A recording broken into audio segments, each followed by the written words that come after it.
சித்தர் பூமி. குரு பிரம்மா குரு விஷ்ணு குருதேவோ மகேஸ்வரகா குரு சாக்ஷாத் பரபிரம்மம் தஸ்மை ஸ்ரீ குருவே நமக.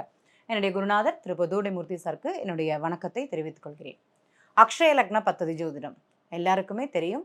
நிறைய நண்பர்கள் இந்த அக்ஷய லக்ன பத்ததி முறையில் பலன் பார்த்து பயனடைந்து வருகிறார்கள் அப்படிங்கிறது தெரியும். நிறைய பேர் படிக்கிறாங்க, கிளாஸ் அப்படிங்கிறது போயிட்டு தான் இருக்குது. என்னன்னு பார்த்தீங்கன்னா, ஒருத்தங்கள் நட்சத்திரங்களை பேஸ் பண்ணி சில கேள்விகள் அப்படிங்கிறது கேட்பாங்க. சில இந்த நட்சத்திரம் ஆகாது, ஹஸ்த நட்சத்திரம் ஆகாது, பூர நட்சத்திரம் ஆகாது, ஆயில்ய நட்சத்திரம் ஆகாதும்பாங்க. ஆயில்ய நட்சத்திரம் அப்படிங்கிறது எல்லாருக்குமே தெரிஞ்சது. ஆதிசேஷனோட நட்சத்திரம்னு சொல்லுவாங்க.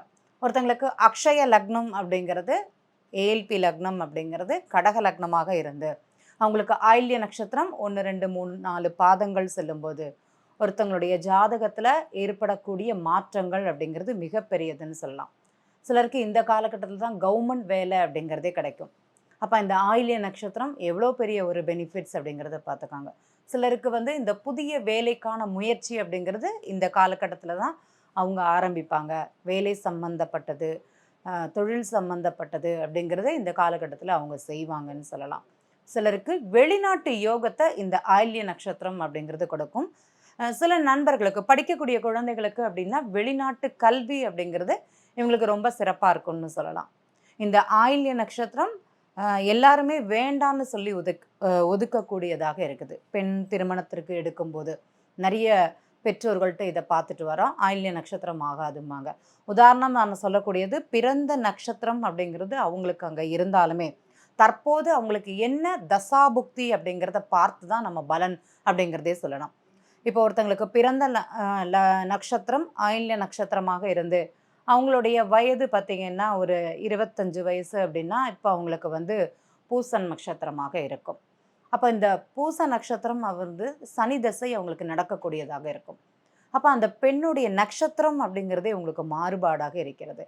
நம்ம எப்படி வளர்ந்து ஒரு நிலையில் நம்ம இன்றைக்கி வந்திருக்கோமோ அதே மாதிரி நம்மளுடைய அக்ஷய ராசி, நம்மளுடைய தசாபுக்திகள் அடிப்படையில் தான் நம்மளுடைய இயக்கங்கள் அப்படிங்கிறது இருக்கும். அப்போ இவங்களுக்கு அன்றைக்கி சனி தசை அப்படிங்கிறது நடந்துட்டுருக்கும். சனி பகவான் நல்ல நிலையில் இருந்தாங்க அப்படின்னா இந்த ஜாதகருக்கு மிக சிறப்பான ஒரு காலமாகவே இருக்கும் அப்படிங்கிறது சொல்லலாம். நிறைய பேர் என்ன பண்ணுறாங்க, இதனாலேயே திருமணம் வேண்டாம் அப்படின்னு ஒதுக்கி நிறைய பேர் வைக்கிறாங்க. பெண்ணு ஆயில்ய நட்சத்திரமாக இருக்குது, பிறந்த நட்சத்திரம்னு. அக்ஷய லக்னம் ஆயில்யமாக இருக்கும்போது அவங்க வாழ்க்கையில் நடக்கக்கூடிய மாற்றங்கள் மிகப்பெரியது. சிலருக்கு இந்த ஆராய்ச்சி கல்விகள் படிக்கக்கூடிய ஒரு சந்தர்ப்பம் அப்படிங்கிறது சில நண்பர்களுக்கு இருக்குது, நாங்கள் பார்த்துருக்கோம். மருத்துவம் படிக்கக்கூடிய ஒரு தன்மை அப்படிங்கிறது இந்த ஜாதகர்களுக்கு இருக்கும்னு சொல்லலாம்.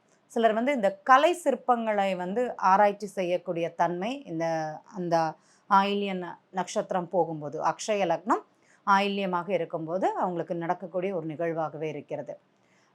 இது என்ன பண்ணணும், இந்த சிலருக்கு இந்த புதன் நல்ல நிலையில் இருந்தாங்கன்னு வச்சுக்கோங்களேன். உதாரணமாக கடக லக்னத்திற்கு புதன் இந்த கும்ப ராசியில் அமர்ந்திருந்தாங்க அப்படின்னா இவங்களுக்கு சில அழுத்தங்களும் சில பிரச்சனைகள் அப்படிங்கிறது இருக்கும். அப்போ அந்த மனம் அப்படிங்கிறது கரெக்டாக இயங்காது. அப்போ முதல்ல நம்மளை நாம் ஒரு மைண்ட் செட்க்கு அப்படிங்கிறது கொண்டு வரணும்னு சொல்லுவாங்க. நம்ம தயார்படுத்தி கொள்ளணும்னு சொல்லலாம். என்னுடைய மனம் எதை செய்ய போது அதை கரெக்டாக செய்தா அப்படிங்கிற ஒரு தன்மை நமக்கு தெரியணும். அதற்கு சில பரிகாரங்கள் அப்படிங்கிறது இருக்குது. சிலர் என்ன பண்ணுவாங்க, இந்த ஆயில்ய நட்சத்திரம் 1 2 3 4 பாதங்கள்லுமே இந்த குடைவரை கோவில்கள்னு சொல்லுவாங்க, அந்த இடங்களுக்கு போயிட்டு வர்றது நல்லாயிருக்கும். கல் சிற்பங்கள் போகிறது, கல் மண்டபங்கள் பார்க்கறது, இந்த கல்லாலான சிற்பங்கள், இந்த சிற்பக்கூடங்கள், உதாரணம் சொல்ல போனால் மியூசியம், அங்கெல்லாம் போய் சென்று வருவது அவங்களுக்கு ஒரு சிறந்த பரிகாரம். கல்லுக்கும் ஆயில்யத்துக்கும் என்ன ஒரு சம்பந்தம் இருக்குது அப்படின்னு கேட்டிங்கன்னா நிறைய சம்பந்தங்கள் அங்கே இருக்குது. அதனால தான் இதை சொல்கிறது. அங்கே போயிட்டு வரும்போது உங்களுக்குள்ள ஒரு மாற்றம் அப்படிங்கிறது கண்டிப்பாக தேடும். ஆராய்ச்சி மனப்பான்மையோட ஆராய்ந்து எடுக்கப்பட்ட ஒரு செயல்கள் அப்படிங்கிறது நீங்கள் ஒரு அட்டாச்மெண்ட்டாக ஒரு இதாக இருந்தீங்கன்னா நல்லாயிருக்கும். சிலர் என்ன பண்ணுவாங்க, தன்னை அறியாமலே ஏதாட்டி ஒரு கூழாங்கல்லோ ஒரு கல்லோ அவங்க கூடவே இருக்கும். அது எப்போ எடுத்தாங்க, எப்போ கையில் வந்ததுன்னு தெரியாது. சிலர் இந்த ஆற்றுப்படுகைகளில் உள்ள கற்களை ஆற்றங்கரை ஆற்றுப்படுகைகளில் உள்ள கல்லை அவங்க கையில் வச்சுப்பாங்க. அவங்களுக்கு ஏதோ ஒரு டிஃப்ரென்ஸ் இந்த காலகட்டத்தில் அவங்களுக்கு இருக்கும். அவங்களை அறியாமலேயே அது தானாகவே அவங்களுக்கு கிடைக்கும்னு சொல்லலாம். அது எதனால் வந்தது அப்படிங்கிற கேள்வி வந்ததுன்னா இதுதான். ஒருத்தங்க கோவிலுக்கு போயிருப்பாங்க, எங்கேயாட்டி ஒரு சின்ன ஆத்தங்கரை கல் கொண்டு வந்தோம், அது சிறப்பாக இருக்கும் வச்சுக்கோங்க அப்படிம்பாங்க. அவங்க வீட்டில் வச்சுருப்பாங்க, இல்லைன்னா அவங்க பேக்கில் வச்சுருப்பாங்க. அதெல்லாம் அவங்களுக்கு ஒரு சின்ன மாற்றத்தை கண்டிப்பாக கொடுக்கும். பழமையான பொருட்கள் அவங்கள பார்க்கறதும் அதை கூட வச்சுக்கிறதும் நல்லாயிருக்கும். சிலர் வந்து இந்த புன்னை மரம் அப்படிங்கிறது நடுவாங்க, நடனம், கண்டிப்பாக நடனம். அக்ஷய லக்னம் ஆயில்யம் நட்சத்திரம் போகும்போது ஒருத்தங்களுக்கு அது அக்ஷய ராசியாக இருந்தால் கூட பரவாயில்ல. இப்போ எனக்கு ஆயில்ய நட்சத்திரம் தசாபுக்தியாக இருக்குதுன்னு சொல்லக்கூடிய நண்பர்கள் கண்டிப்பாக ஒரு புன்னை மரம் அப்படிங்கிறத கண்டிப்பாக நடுங்கன்னு சொல்லலாம். இந்த புன்னை மரம் அப்படிங்கிறது புண்ணியர்கள் நட்ட மரம்னு சொல்லுவாங்க. அது வந்து அவங்க வாழ்க்கையில் கண்டிப்பாக அந்த மரம் எவ்வளோ தூரம் வளருதோ அவ்வளோ பெரிய மாற்றம் அப்படிங்கிறது அவங்க வாழ்க்கையில் கண்டிப்பாக உருவாகும்னு சொல்லலாம். இப்போ இந்த புன்னை மரம் நடுறது, அதே மாதிரி முத்துமாரியம்மன் வழிபாடு, இது வந்து ரொம்ப சிறப்பாக இருக்கும். இந்த எனக்கு வந்து இந்த புதன் 8ல் இருக்கிறவங்க கண்டிப்பாக இந்த முத்துமாரியம்மன் வழிபாடு அப்படிங்கிறது பண்ணுறது நல்லாயிருக்கும். தொடர்ந்து அதை கண்டிப்பாக நீங்கள் பண்ணிகிட்டே இருக்கணும்.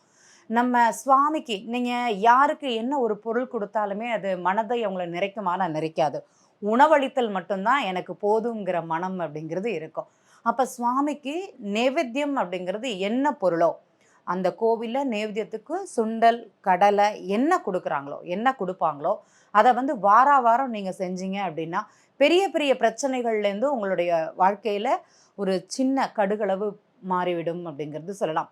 கடுகு அப்படிங்கிறது இருக்கத்தான் செய்யும், ஓகேங்களா? அதையும் சொல்லிக்கிறேன்.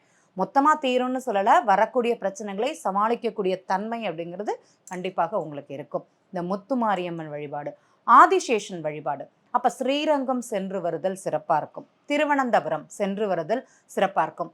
ஆதி திருவரங்கம்னு சொல்லுவாங்க, ஸ்ரீரங்கத்துக்கு முன்னாடியே உருவான கோவில், அது வந்து ரொம்ப பழமையான கோவில்னு சொல்லுவாங்க. ஆதி திருவரங்கம் திருவான்மையூர் திருவெற்றியூர் பக்கத்தில் இருக்குது. ஆதி திருவரங்கம் அந்த கோவிலில் போய் தரிசனம் பண்ணுறது அப்படிங்கிறது மிக சிறந்த பலனை கண்டிப்பாக கொடுக்கும். பழமையான கோவில்கள், அதே மாதிரி நாமக்கல்ல ஒரு ஆதிசேஷன் மேலே படுத்துன்னு இருக்கிற ஒரு பெருமாள் கோவில் இருக்குது. அந்த மலைக்கு பக்கத்தில் அந்த நாமக்கல் மலையை சுற்றி வரும்போது ஒரு கோவில் இருக்குது. ரொம்ப ரொம்ப பழமையானது, 100 ஆண்டுகளுக்கு மேலேயே பழமையானதுன்னு சொல்லுவாங்க. அங்கே நரசிம்மர் இருக்கிறாங்க, அதே மாதிரி ஸ்ரீரங்க பெருமாளும் அங்கே இருக்கிறாரு. ரொம்ப ரொம்ப விசேஷம். கணவன் மனைவிக்குள்ள இந்த ஆயில்ய நட்சத்திரம் போகும்போது புதன் அஷ்டமஸ்தானத்தில் இருக்கும்போது கண்டிப்பாக கணவன் மனைவிக்குள்ள பிரச்சனை வராத நண்பர்கள் யாரும் இருக்க மாட்டாங்க. அப்போது ஒரு சிறு சஞ்சலம் அவங்களுக்குள்ள இருந்தே தீரும். அப்போ நீங்கள் என்ன பண்ணுங்கன்னா கண்டிப்பாக நாமக்கல்லில் போய் தரிசனம் பண்ணிட்டு வாங்க. நிறைய மாற்றங்கள் அப்படிங்கிறது கண்டிப்பாக அங்கே நிகழும்னு சொல்லலாங்க. சிலர் அவங்களுடைய லக்னம் அனுசரித்து அவங்களுக்கு சின்ன ஒரு கயிறு அப்படிங்கிறது கையில் கட்டிக்க சொல்லுவாங்க. அது சிலருக்கு புதன் நல்ல நிலைமையில் இருக்கக்கூடிய தன்மையில் உள்ளவங்களுக்கு அப்படிங்கிறது இந்த பச்சை கயிறு சொல்லுவோம். சிலருக்கு புதன் வந்து எந்த இடத்துல இருக்கிறாங்கன்னு பார்த்துட்டு அது சார்ந்த கயிர்கள், இல்லைன்னா கட்டலாமா கூடாதா அப்படிங்கிறதையும் சொல்லுவோம். அந்த மாதிரி ஒரு அமைப்பு இருக்குது. அதை என்னுடைய உறவினர் ஒருத்தங்க செஞ்சு வந்தாங்க. தற்போது அவங்க கணவன் மனைவிக்குள்ள எந்த பிரச்சனையும் இல்லாமல் இருக்காங்கன்னு சொல்லலாம். ஒரு சின்ன ஈகோ ப்ராப்ளம், ஆனால் அது பெரிதளவு வளர்ந்து வந்தது. இப்போ தற்போது நல்ல நிலையில் இருக்கிறாங்க அவங்க. அந்த நம்ம சொன்ன அந்த பரிகார ஸ்தலம் அப்படிங்கிறது ரொம்ப சிறப்பு. ஏன் இந்த ஆயில்ய நட்சத்திரம் அப்படின்னா எல்லாருமே எடுக்கக்கூடிய, எல்லாருமே பயப்படக்கூடிய ஒரு நட்சத்திரம் இந்த ஆயில்ய நட்சத்திரம். நண்பர்களுக்கு ஒரு வேண்டுகோள், ஆயில்ய நட்சத்திரம் பிறந்த நட்சத்திரமாக இருக்கும். ஆனால் தற்போது அவங்களுடைய வளர்ந்த நட்சத்திரம், அவங்களுக்கு என்ன தசாபுக்தியோ அதுதான் அவங்களுடைய நட்சத்திரம். இதுதான் நம்ம வந்து திருமண பொருத்தத்துக்கு மெயினாக பார்க்கக்கூடியது. ஸோ பிறந்த நட்சத்திரத்தை வைத்து திருமணம் வேண்டாம் அப்படிங்கிறத ஒதுக்குவது வேண்டாம் அப்படிங்கிறதே சொல்லிக்கிறேன். மீண்டும் இதுபோல் நிகழ்வில் சந்திப்போம். நன்றி. சித்தர் பூமி.